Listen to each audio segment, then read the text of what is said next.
friends and my kauman in public service.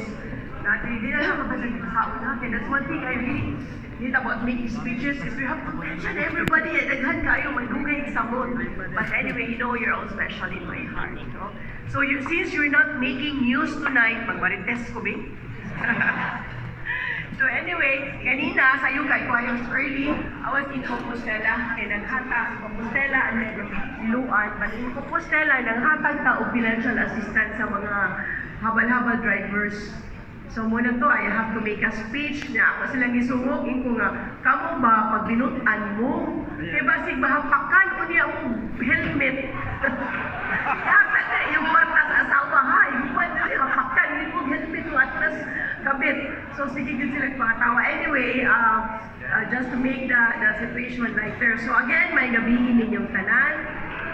Tonight, I really just want to say thank you. I'm not the governor tonight. I'm just a guest of EJ and the PIOT from PIO. Thank you for being here, but more importantly, thank you for the work that you do every single day. We are living in a time when misinformation and fake news can spread in seconds. And in times like this, credible journalism matters more than ever. People need information they can trust, and they need journalists who will take the time to ask questions, verify facts, and tell the story that matters. I also want to thank you for being critical of us in government. Sometimes your questions are difficult. Sometimes your stories point out things we need to fix, and that's okay. Government should never be afraid of critical press. A critical press keeps us on our toes.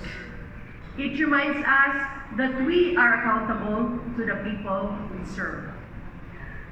We may not always agree, but I hope we will always respect each other's rules.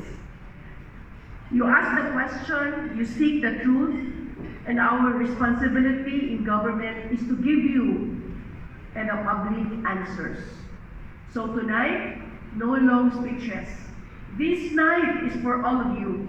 On behalf of the province of Cebu, thank you, salamat kaayo for being our partners in keeping Cebuanos informed, especially at a time when facts need defenders. Please enjoy the evening. You deserve it. Daghan kayong salamat and cheers to all our media partners. Once again, let's give a round.